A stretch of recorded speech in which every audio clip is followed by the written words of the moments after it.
Look how they massacred my boy.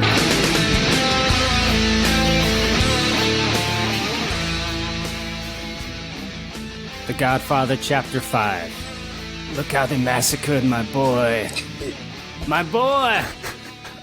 Hello, everyone. Welcome back to the Godfather Spoilers Series podcast, where we are talking about The Godfather a lot on many different episodes.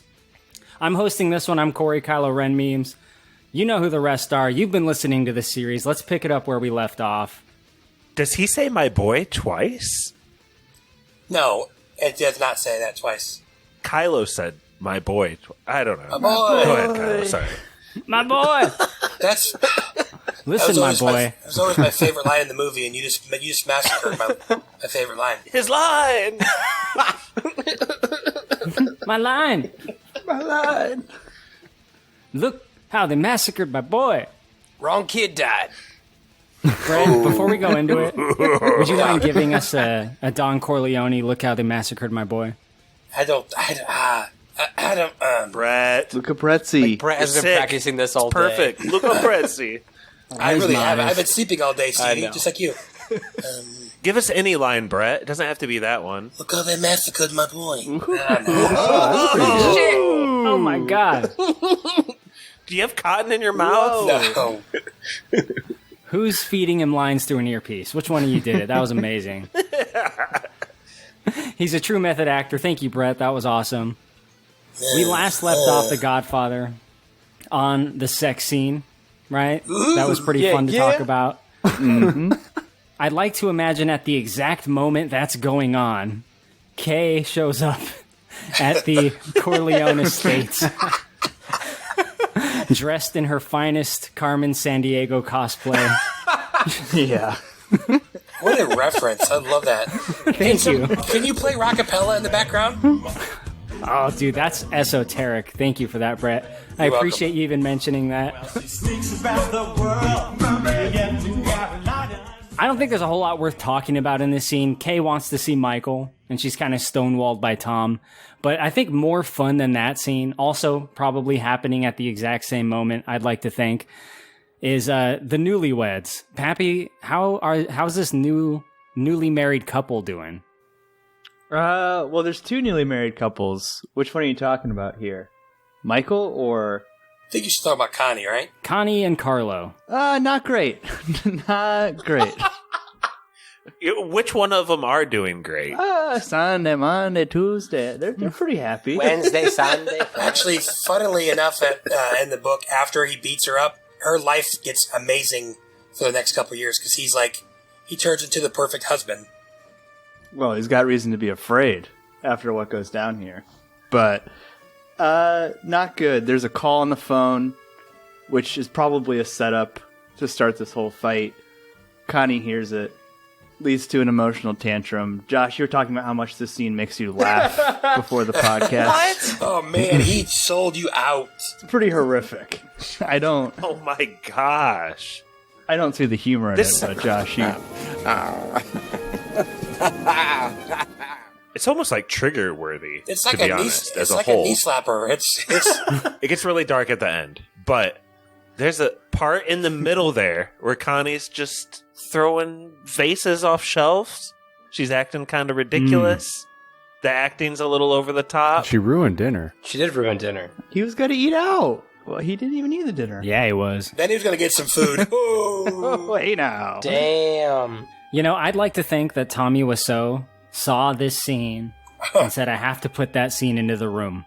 100%. You guys probably haven't seen it for a while, but I know there's a spoilers episode on it. At the very end, right before an act of desperate suicide, Johnny, a.k.a. Tommy Wiseau, kind of does this, but he's by himself. And he's just like taking stuff off the shelves and throwing it down. Just like Connie, she kind of like has to reach up a little bit high. She's like standing on her tippy toes, like knocking stuff over. It is kind of, it's like maybe really hitting that border, Josh, I think, of being too much, right? Because it's like one thing to like throw everything that's like in front of you or to flip over a table in rage, but then to like kind of like stroll around the room and continue to do it, like that's kind of a lot. Do you think it's maybe just her acting is a little questionable in this Yeah, moment? it's not little. First of all, she's overacting, and she doesn't really have the chops to pull that off. But I get it. I get it. She's got some chop. You can't win, Rock. She's not Johnny Fontaine, who's the worst actor in the entire movie. Yeah, Al Martino. Yeah, he's not great. This role's gonna make him a star. He's the worst actor by a mile. At least, first off, Josh, it's weird to shoot your sister being a marital spouse abuse situation to begin with. Plus, he's whipping her for real. And she's pregnant too. It seems like a hard scene to even shoot and or pull off. I got no qualms with Shalia. What's her name? Shalia Tear. Shire. Yeah, Talia Shire's acting in this at all. I think it's actually a pretty well shot scene, especially with the door, the handheld stuff, the door opening at the end and closing, and it's a little haunting. It is, and the screaming at the end is brutal. That works for me. The screaming. It's just funny that you mentioned that, Josh, because there wasn't a lot in the commentary on this part, but Francis Ford Coppola said that he had a little kid throw a tantrum, and he had the actors watch, and then they wanted to mirror that. That's how they block the scene. She They is, had a little kid just go around and break. That's cool. She is kind of childish in the book, though, so it makes sense. She's like the baby and the favorite. She's a spoiled one, so that makes sense. She's childish in her behavior, or just kind of in being the favorite, the baby of the family I would kind say of thing? both. Go ahead, Stevie. I wouldn't say she's the favorite. Oh, it says in the book multiple times that she is the Don's favorite. In the book, maybe not in this movie. Well, yeah, they don't really focus When on he her much. recovers, he's like, "Where's Connie? Where's Connie?" They're like, she's the one who killed the Turk. When he's looking out the window at the wedding, where's the bride?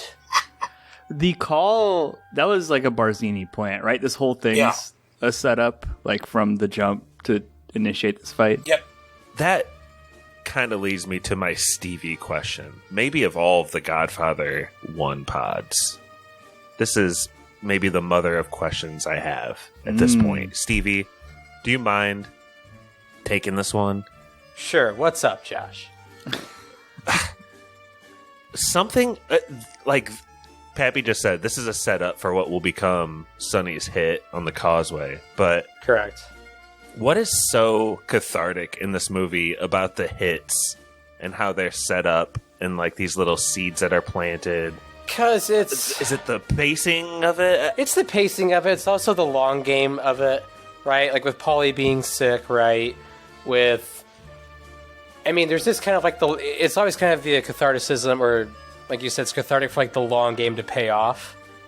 And even though this one does seem to happen moderately back to back, there's still those seeds that are planted even beforehand. Mm-hmm. So it's just kind of watching it grow in the payoff. That's what I enjoy about it, at least. This whole thing's a full 20 minutes after the scene in the Italian restaurant. The movie's really slowed down, and all of a sudden it gets Godfather-y again. Yeah, the last hour is really Godfather-y, I feel. It's a lot of fast-paced stuff. Is there any way to prepare for these kind of hits? This is Don't so take the devious, toll road? and there's I don't know. there's so many fast pass? players involved. Get the fast pass, the easy pass. Easy pass? Josh, Get the easy pass. It's so organic, even from just hiring a woman to call on the phone, acting like she's his girlfriend. It's really devious. they had been watching him, and he was dumb. He should have stayed in the compound, but he used to go in the city to bang his whore. Yep. And he literally took the same way, the Causeway, every time. And he got really complacent, and not even complacent, just got filled with rage. So they knew where he was going to go. He wasn't going to bang his whore, He though. was going into the city.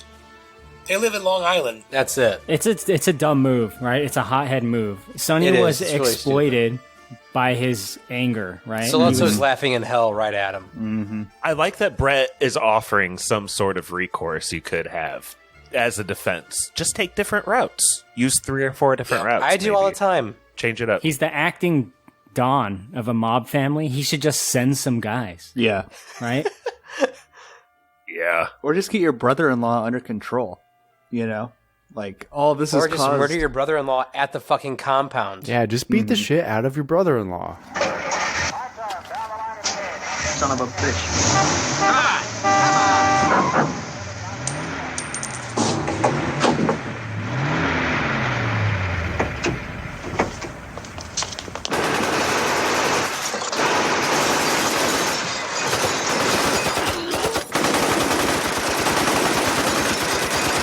Mikey, what'd you think of the ambush scene? It's pretty, like, intense, right?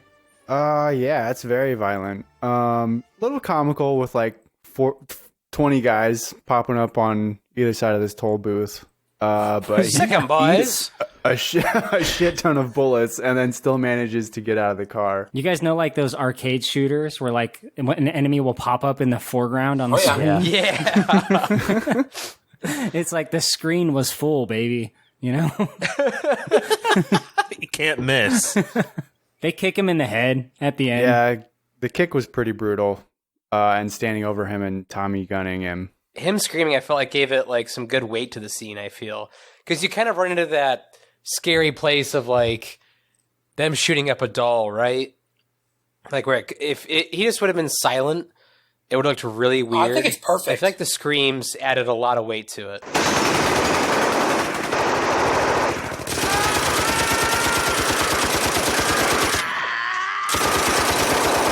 The toll booth operator is crooked because he's clearly like, I was paid to duck down for this dime when this And that guy douchebag got shows lit up. up too. Like he's just hiding behind a plywood. Dude, yeah.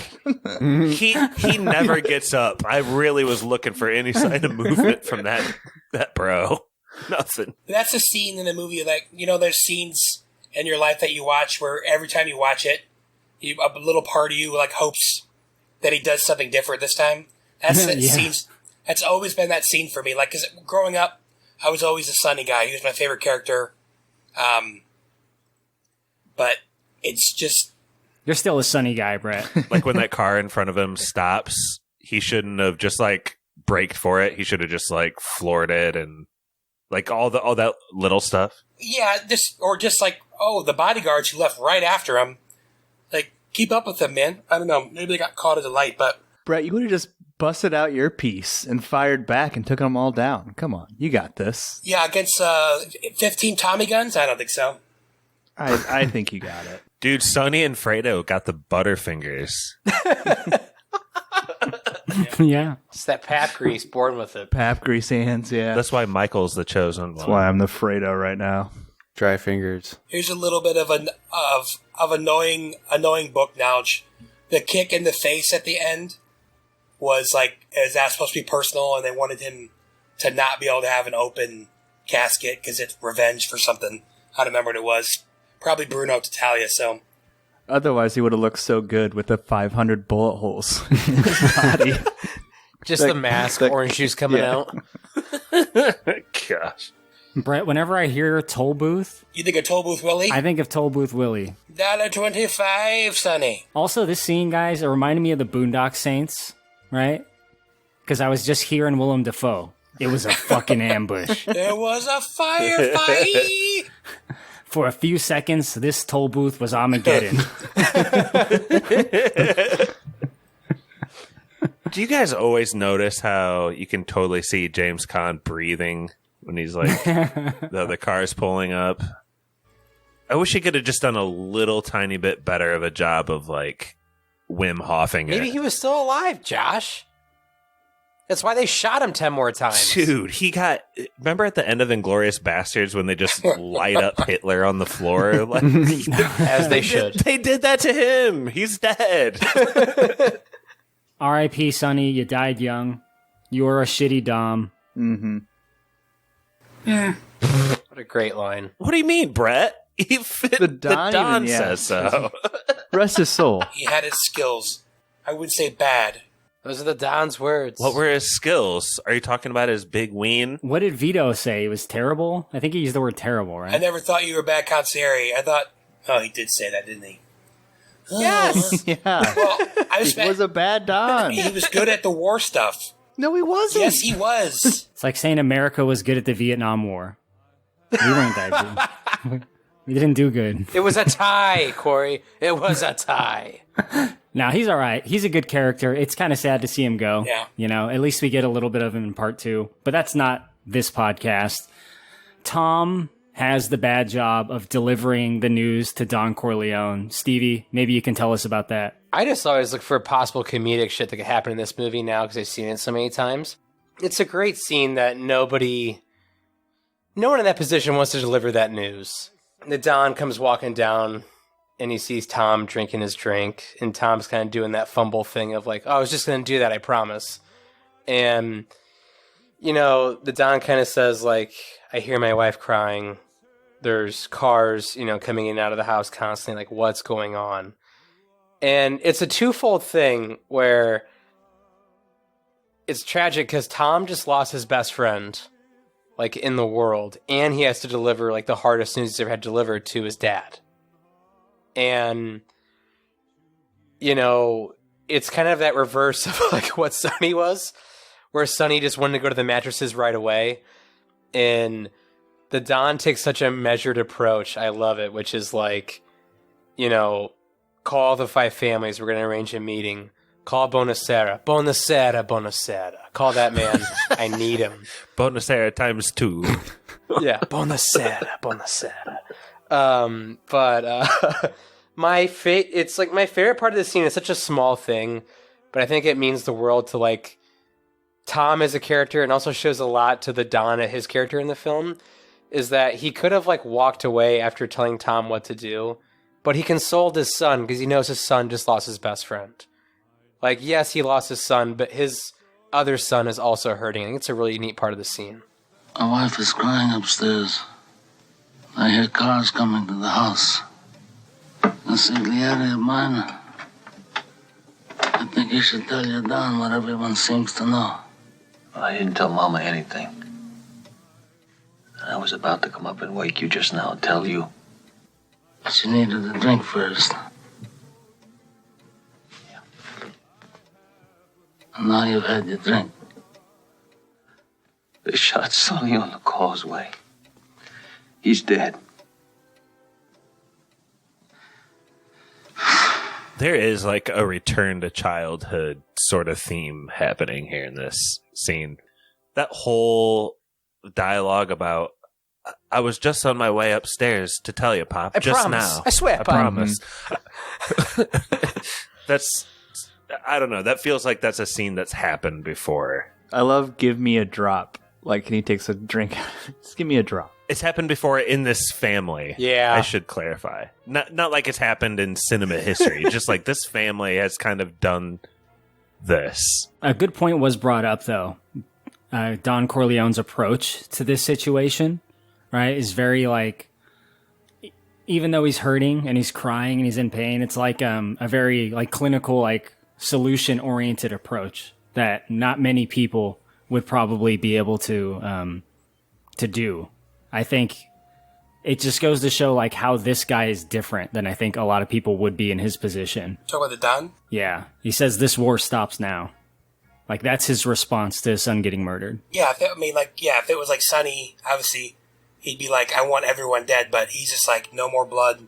Yeah, it's so good. When he first starts like crying and he stops himself, to me it always gets me. It's so good. Does he mean it? No more blood? Not from him. He needs it from him. I promise that I will never kill all of you. Okay. Semantics, guys. Semantics here. So the meeting is going to happen soon, but first, Vito Corleone needs to go and make some memes. The world needs memes, and this man is here to deliver. Josh, why don't you tell us about the meme? What meme? I don't know. What's the meme? Look how they massacred my boy.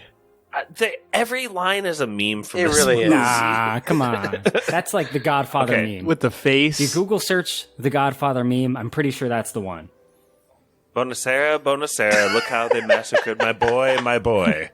I think that's how this scene plays out. They call me Kylo 2 times, all right?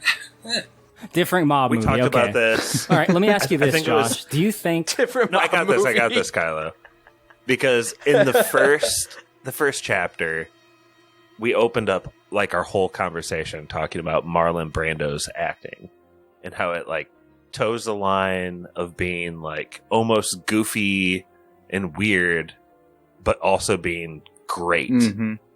And I think, like, if you just, like, inserted a sound of him chuckling when he's, like, sad, visiting Bonacera and looking at his dead son's body, it would look like he's, like, actually, like, laughing, and it would be, like, a funny scene. You could add a laugh track behind it.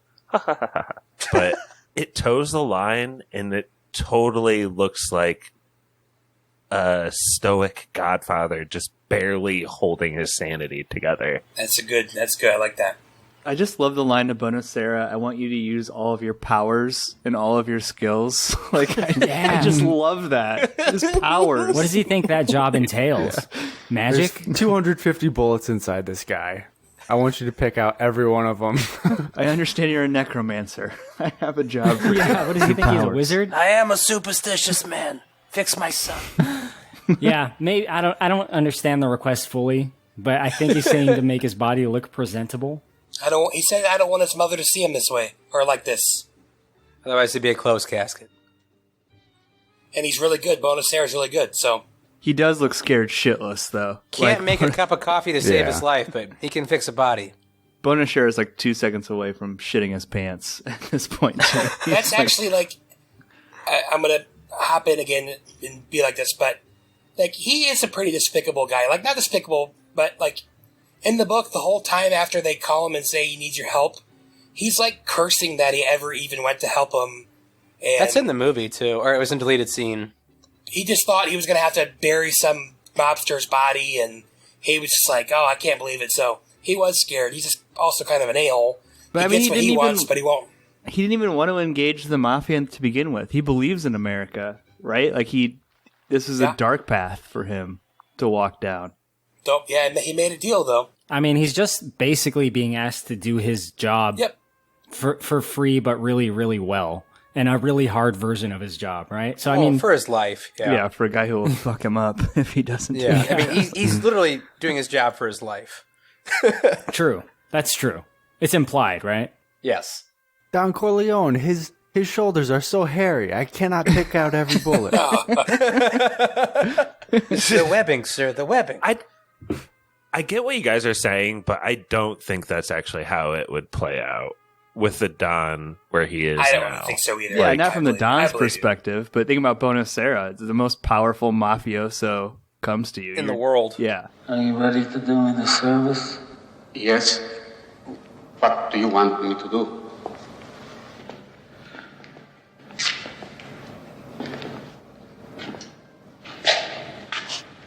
I want you to use all your powers and all your skills. I don't want his mother to see him this way. Look how they massacred my boy. Meanwhile, Michael in Italy, he's having the time of his life. Oh, yeah. Again, in my mind, these things are happening at the same exact time, right? It's night in America. It's daytime in Italy. Mikey, maybe you can tell us about what he's doing over there. I think he's teaching his new wife how to drift. Yeah, she's Tokyo style. drifting around the roundabout at the villa The here. scene ends and he says, "I hear some cool things are happening in Japan." And she's like, Sunday, Monday, Wednesday, Friday. Yeah, they're learning how to drive, and I guess she's picking it up. But then this guy comes back to the villa, and Michael asks about how is Palermo. He says, it's not going well. The youth, they're out of control. You gotta leave here. It's not safe for you. I'm not sure where he wants him to go. Do you guys remember? Some other village. Syracuse. Yeah, it's Syracuse. Yeah, that's what it is. That's near Wawasee in Milford. Not too and far from Warsaw. Napanee, my son. Tanjim Beheim will protect you. Syracuse. But yeah, I mean, after that, Michael comes back out. I don't know if like a day is supposed to, or no, sorry, this guy also tells Michael that his brother was killed on the causeway. And then I don't know if like a day passes. I think a little bit of time's passed. He's looking for his wife. She's still trying to drive with him. And he goes out there, and Fabrizio runs away as this bomb goes off with Apollina in it. He does ask an important question, though. Like, are you just driving yourself? It's a very important question. You driving yourself today, boss? And that is the plan, right? Yes. So It's just supposed to be him. Look how they massacred my bags.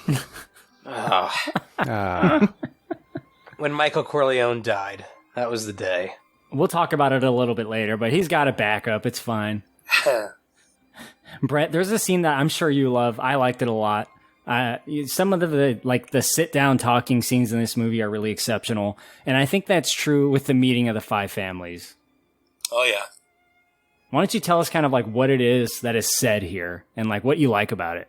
All right, so they get leaders of the five families and their consiglieres, and then there's people came in from Kansas City and a couple dons from California, blah blah blah. So yeah, so he starts off by saying, "I'm tired of this bloodshed. I lost a son. Philip D'Italia lost a son." And man, I was telling Philip, they picked like the best person to play Philip D'Italia because he is like a scumbag. Like, nobody, like the other Dons don't respect him. They think it's pathetic that he's in his 60s and has like dyed hair and he's having sex with all these. They just like don't respect him. He's just such a slimy little weasel, and they're kind of talking it out. Apparently, everyone thinks that just because the Don Corleone has his politicians, he should share. And I don't know. It's Bartini is like secretly kind of running it. He's playing. He's like the puppet master for D'Italia. It's just really cool. He's just like he tips his hand. They kind of talk about what can be done, and they basically bring up the fact that everything was fine until Sollozzo came. That's like the first time he's ever like said no and not helped the other families out when they needed him. Wait, how did he tip his hand? Was it just that little look or what? No, go ahead, Stevie. So it's the way Don sees the world, which is D'Italia is a fucking idiot. And he's kind of saying these things of like, you always had these judges and politicians, and Barzini doesn't need to, but he jumps in saying, if you have all these, politicians and all these judges, you have to share them. He must let us draw water from the well. He must let us draw water from the well. And so the Don kind of puts two and two together like, okay, Philip D'Italia is too much of a fucking idiot to really devise this plan. It has to be Don Barzini. And that's where he kind of gets that line of thinking. It's a little thing, too, like just in the movie making, like he's at the head of the table, right? Yeah, that's a sign. Mm-hmm.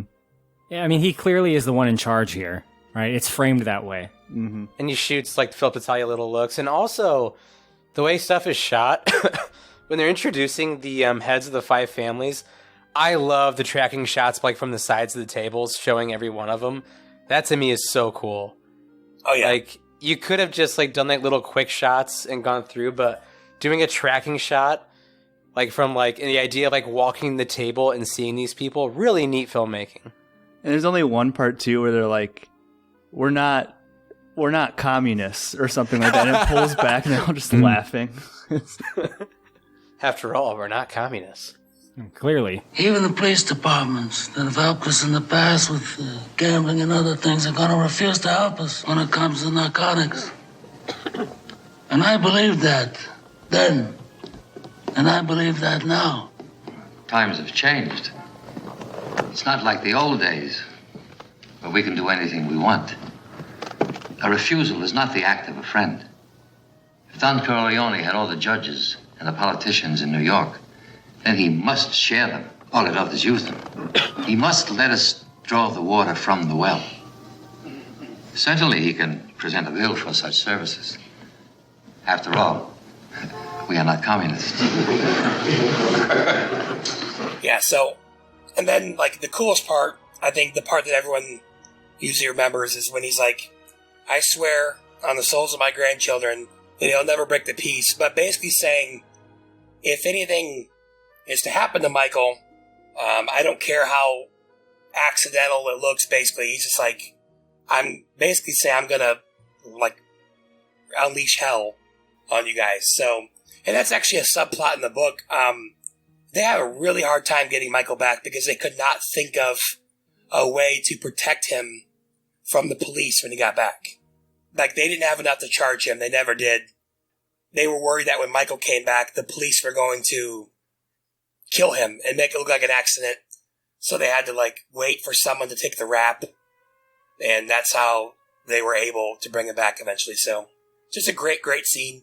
Great conversations. Obviously, we don't need to mention it, but, you know, there's a line in there, a line or two that doesn't age well, but that's the times. And they are ignorant people. As smart as they are ignorant people. Mm-hmm. So, it's, I mean, like, we know they're not good guys. Who said that, Strachey? Yeah, I think so. Nowadays, they would have said, you know, sell the drugs at schools. Yeah. Yeah, that's what this is all about, the drug business. Don Barzini doesn't get shown enough in this movie. I mean, some of the stuff that comes to fruition, yeah. But, like, Emilio is a really cunning and, like, snake in the grass type of guy. He's very intelligent. Like, outside of Michael and Don Vito, like, Emilio is a smart fucking dude. He really is. Like, how long ago was it when Emilio tried to kill Don Vito? Was that in Young Guns? How young were they? Do you remember? Let's see. Don dies at 55, so I don't know, 7 years maybe? Because, like, Emilio, like, he really wasn't even, like, the Barzini family wasn't even the Barzini family originally. It was a different name. Like, he just kind of rose up the ranks and took power. So he really is, like how you guys said, he framed at the head of the table, like, if not for Don Vito, like, really the smartest guy in the room. As much as I want to talk shit about Marlon Brando, I really want to hate this guy. Like, I do. But he is an amazing actor.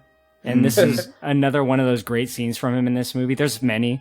But, like, he's outside of movies, like, he's just kind of a shithead. So, like, or he was.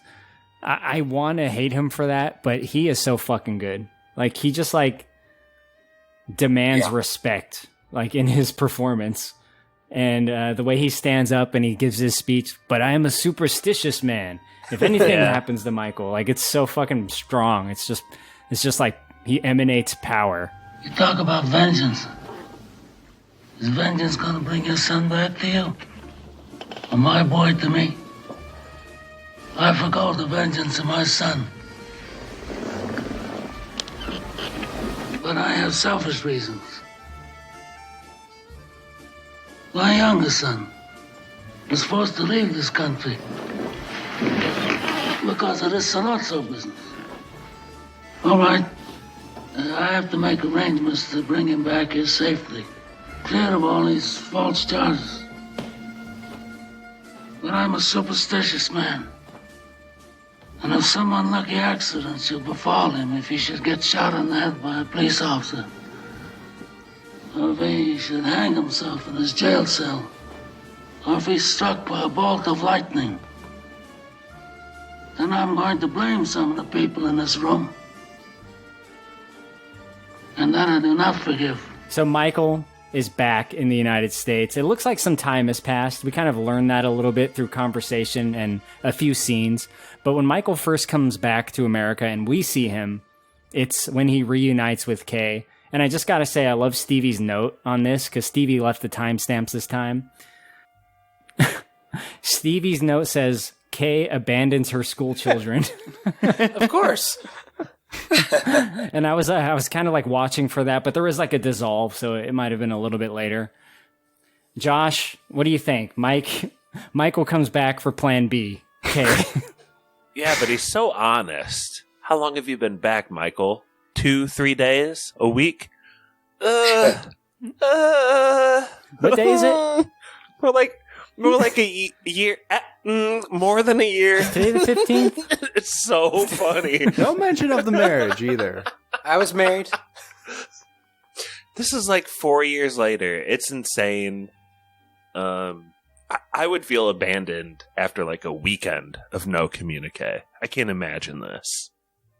It's a pretty insane change from the book, too, because in the book, Kay seeks out Michael and just like shows up at the house at one point. Oh, yeah. This change, which is like got to be an intentional change, but this just makes Michael 10 times the sociopath that he is in the book, right? Like, he just shows up one day, unannounced, is like, hey, you're coming with me. I need someone to bear my children. They literally go to the city and, like, drink and smoke and have sex all day when he gets back. in the book. Yeah, it's really, really weird. Maybe he got back a year ago and he was like, "Who's that chick I was trying to? Who was I with a year ago? Get over here. Who was Was the it chick? Jay? May? April? What was her name? Elle?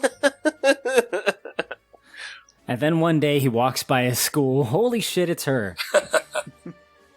He kind of like begs her to come back in this How movie. many times does he have to have that talk with Kay, though? It's endless with this man. He's always promising days. We're going to be completely legitimate. 5 years. One last job. One last job. That's his one last job, Josh. Good. That's awesome. That is his one last job. We'll be completely legitimate. She She does end up going with him. You know, he begs basically, and she agrees, and she probably remembers the old times. But we get to see like the new Michael.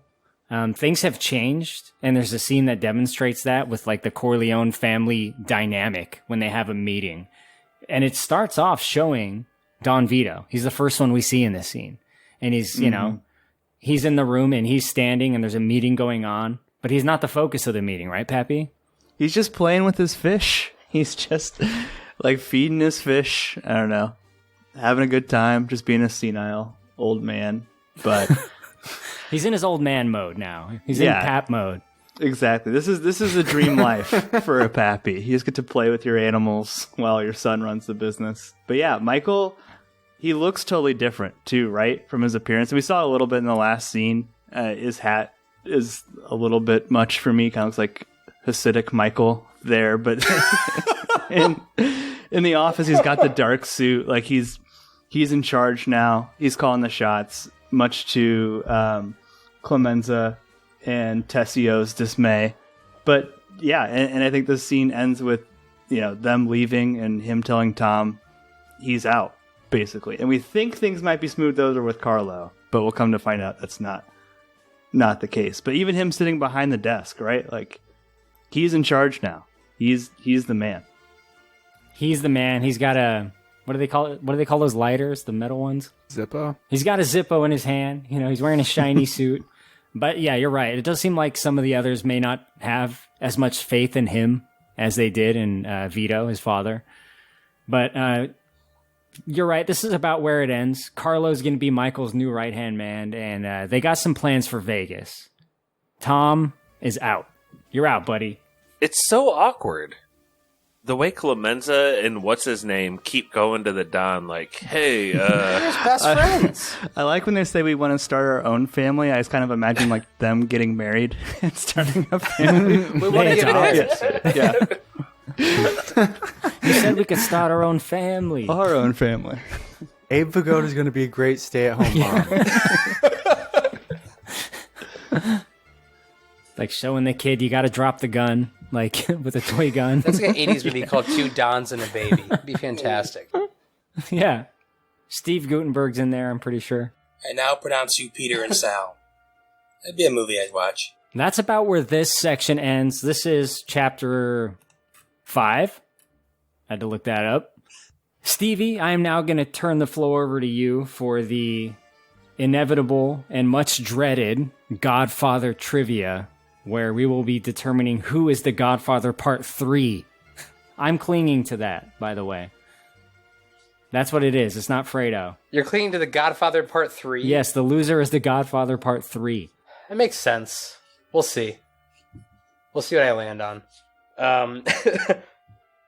Before we get into trivia, though, I do have a couple things I want to add. I don't know why my brain went here during the movie, but I am not a fan of AI in movies whatsoever. But if I were going to AI something into The Godfather, it would definitely be Don Vito like having a little rascal instead of being able to walk in these scenes. Like the scooter? I think God. Don Vito like little rascaling away Please, out no. of every scene he's in would have been amazing. Just for comedic effect. Backing up at one point with the beat. Exactly. Like when he gives like Tom a hug and he backs away and he has to turn out. Curbs really hard. Or like the same thing when he gets done with the speech of the 5 families, you just see him like hitting a bump and little scootering out of the room. It would have been amazing. if you respect me, respect Michael. And the only other thing I would have changed which they couldn't have known at the time, it would have been impossible, is Clemenza dying while Mikey is in Italy and Frank Pantangeli enters the movie. Because he's like the best groveler there is in all of Godfather.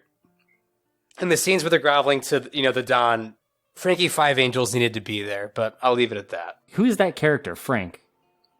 He's the Clemenza. He's Clemenza. In the second movie. He is Clemenza Yeah. in the second movie. Oh, okay. He didn't want to do it, so they literally just gave him a different name, but the character is Clemenza. No. Yes, it is. Yeah. It's It's not, dude. It literally They say is. he dies. No. Like, the character is Clemenza. They said he died because they couldn't come to a contract negotiation because Clemenza wanted his friend to write all of Clemenza's lines in the movie. And he didn't want to be the guy to betray him. And yeah, I know all that. I'm just saying he's his own character. Like, they actually show it. If you actually look up the Godfather crime family map or whatever, it shows Clemenza as the capo, and then right under him it's got Frankie Five Engines or whatever. So I think we're arguing different things. You're definitely right. I'm not saying you're not. I mean, I get it. I know what happened. Yeah, in the reality of the production of the movie, It is Clemenza. Yeah, that's what happened. That's all I'm saying. Like, they didn't change anything really with Clemenza. They just put a different name on him. That's all that happened. Yeah, I know what you're saying. So, long story short, here's kind of a Greek tragedy of sorts. Yeah. Uh-oh. I was keeping track on this pen and paper, like on my desk downstairs. I shit you not, my daughter drew all over it, and then my wife threw it away. So I have no idea what the scores are right now. I know I'm in last. I have an idea of the places. I don't have an idea of the scores. Did you tell her to make you dinner and clean it up and whip her with a... Jesus, No? Brett. I would have, but we're 70 years in the future. So, Yes. Yes, very good point. Oh my god. We can recover the scores. It doesn't really matter. We'll listen back. If it was more socially acceptable, I would have been on that, Brett. okay, but I do remember that Brett is in first, Corey is in second, I believe Mikey is in third, Josh is in third, Mikey is in fourth, and then Pappy is dead last, correct? There you go. I almost kept track of scores last week, but I was like, no, it's all right. Stevie's got it. I did, and then my daughter drew all over that paper and I threw it away. So, it's going to be 2 rounds, okay? They're both close as 2s. Here's what's going to happen, though. So, what'll happen is, first round winner gets to pick someone they want to assassinate in the second round. Either, if they win the second round, that person who we went up against gets, gets assassinated, vice versa, whatever. Long story short, whoever's on the losing end of that has to go first in every round of trivia next week. So no matter what, they will go first. Whoever gets assassinated has to go first every single round. Is this closest to game we're playing the long trivia you talked about on the last one? No, that'll be 6. Because, quite frankly, I like it better this way. Because next week is my episode, and yeah, there's some great scenes in there. It's going to be moderately short compared to the trivia we have. Cool? Yeah. I need it. All right. I'm down about 200 points if I remember. So Can't Pappy go into the recordings and figure out the scores? we'll get it for next week, but I can't do that right now. Because the dog ate your SD cards? Okay, do you want me to do it right now? It's not even 11 o'clock. It's 10:59. 8. What? 9. Now it's 9. 9 now it's 9. Okay, you're good. I agree. Let's move on. Sorry. So, at one point in this movie, Hey. the Don made a comment of this war stops now, right? But what if it didn't stop? So I thought to myself, in history, recorded, what is the longest war to ever happen? How long did it go for? The name of it was the Reconquista. Happened in Spain. Closest to, I want you guys to tell me, how many years did this war go on? looked in this before. It's too bad it's not one of those wars where the length of time is the name of the war. Yeah, this isn't The 100 1812. Years' War. All right, Brett, what you got? Wait, I get to go last, right? I'm in first place. Do you want to go last? Do you want to go first? I'd rather go last. Okay. Oh, weird. Mikey, what you got? I want to go last. Oh, my last.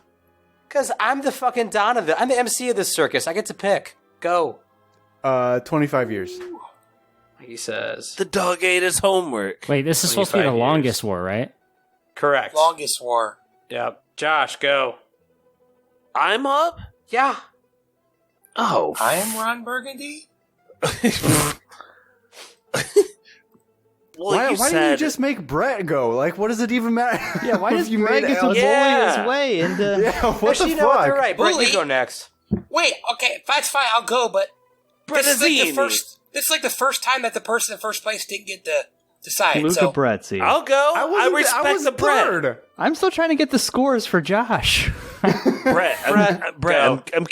I'm kissing Stevie's ring. I respect the Don. Let me go. I'll go next. it's up to Stevie. George, then Is it Brett. me? Let George go, then Me. Brett. Me then Brett. It's simple and it's fair. Okay. Someone mentioned earlier there's something known as the 100 Years' War. So that's to assume there's other wars that are maybe more than 100 years. Risk That's a it good all. point. I'll- Risk it all. I'm gonna go Sorry, Mikey, he's right. just 500 years. That seems like a lot. Brett. That war was not 100 years either. 233. 233 years. Okay, let's go with Pappy. 269 years. Oh, Corey. Hey now. One less than the highest one, which I think was Josh's. 499. And survey says the length of time for the Reconquista, 700. 770 Yep. years. That's a long time. For some How is reason, that even was in my- possible? It's where the moops comes from. In It's Seinfeld. Dang, I Moors. knew I was off. It's sorry, Corey. It's the moops. So Was this There's no moves. trench warfare? Like, what's going on? Sieges after siege? It was just How a does this Twitter war. work? It wasn't even that bad. Insta war, bro. Lasted for decades, centuries, some say. The war of the great memes. Alright, so I got second to last. What happens? Josh is in the next round, and he gets to pick someone to assassinate, which has to go first every single round next week. Now, if Josh loses, he has to go first every time. But if he wins, well, he gets to go last every single time. That could be, honestly, that's a pretty competitive advantage sometimes. Sometimes it's not. Are you writing this So we're down? jockeying for positions right now, boys. Gonna put it in a high place. Josh, choose wisely. It's all recorded. So if I choose someone, but then I don't win, You have to go first every single time. Yikes. Simple and fair. so I just have to keep this person? Pappy's on board with the young gun quotes. We got him. I'm a simple man, Stevie. Explain my situation to me one more time. What are my choices? He's also a superstitious man. You gotta fight one person. You're also a superstitious man. Pick someone out of our friend group who's currently on a podcast at this exact time to go against in the closest two.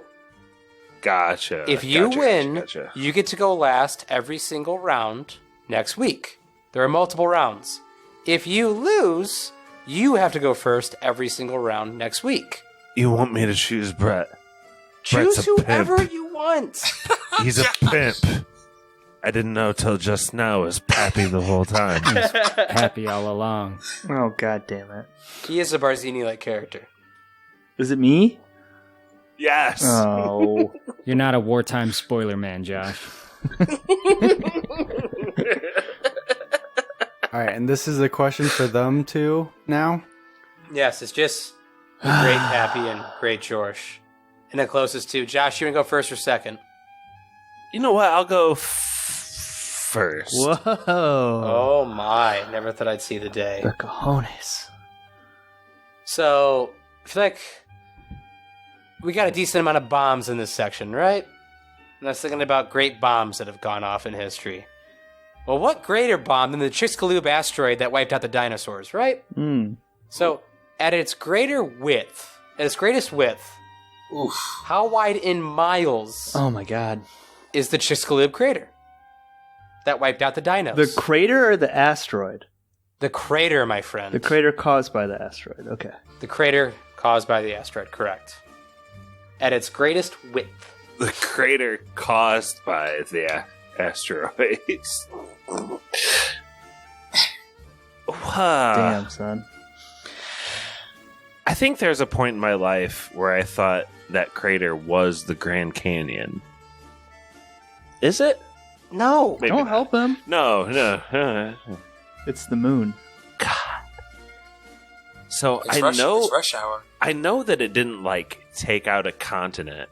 It was mostly about flinging up shit into the air. So miles wide? I don't know.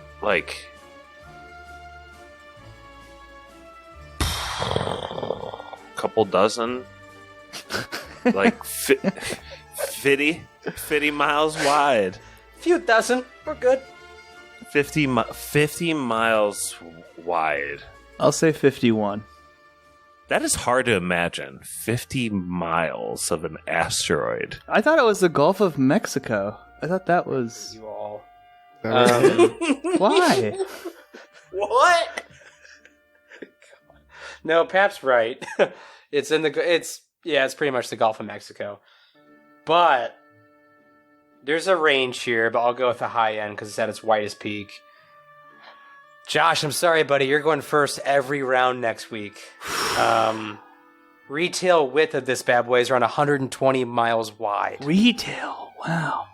Yeah. Pappy, whether it's to your advantage or not, you're going to be going last every single round. I need it. I need every help I can get. I'm the Sofia Coppola of this podcast right now. You guys can't see it or hear it, but I'm smashing every dish in my kitchen right now. Wait, who's good at making... I got an idea for Instagram. I mean, I have to have that scene and then put a laugh track over it. Oh, God. And say, this is what Josh was talking about? Or something Like the Seinfeld baseline intro. Yeah, that's But like when she says, "Bafangu, like the crowd erupts. It just shows the door flinging back, and we can pause it and put, produced by Larry David and Jerry Seinfeld. Yes, come on, tell me that would not be lit. I think that just needs to live in Josh's head. I don't think the world needs to see that. Oh. We can put a Castle Rock outro on it. As terrible as it would be better than the Seinfeld finale. Am I right? It would be a million times better. Definitely. Stevie, thank you very much for doing trivia, even though it was a closest to, which is bullshit. No, I'm just kidding. You're good. It's the most fair Nobody approach I likes can do each time because it's not baseline trivia. It's just trying to use, I don't know, analytical skills that way. So that's why I like doing that. But next rounds for next week are going to be pretty trivia intensive, so I'm excited for it. You heard it here, guys. Listeners, next week is going to be 3 Ninjas trivia, so look forward to that. I might make it a category. Call it 3 Ninjas in Paris. We'll see. 3 Ninjas in Paris. Yeah, I had the VHS tape. It was orange. So that was it for Godfather Part 5. We're going to be wrapping up next time. Thank you guys very much for listening. Thank you, Spoilerman, for being here. Take it away, Spoilerman. Special thank you to our patrons. Matt Troll. I buy you out. You don't buy me out. Brother Brian. I believe in America. Druid King. I'm going to make him an offer he can't refuse. Nick, You can act like a man! the Meg, Is vengeance gonna bring your son back to you? Or my boy to me? Nurse Stacy, I spend my life trying not to be careless. Women and children can be careless, but not men. the Wolf,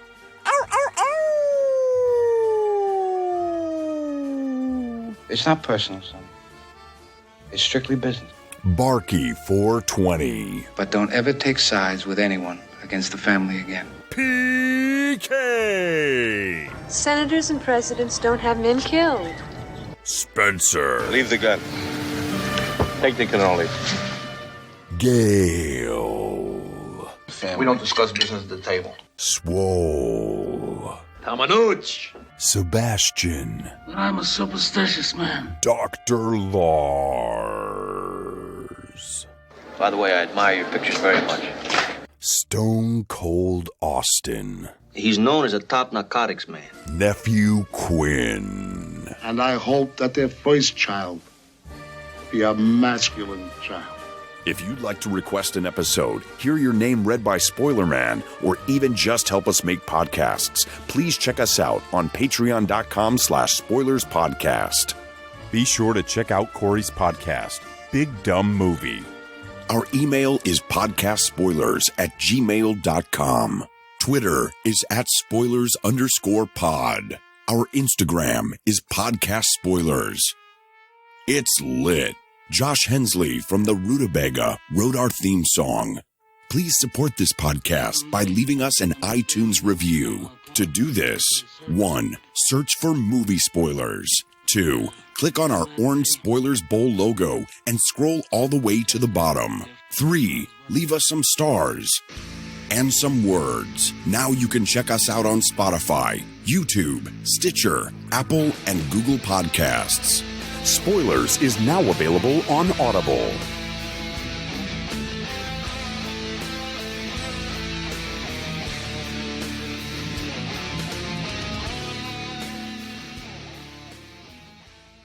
That was Spoilers.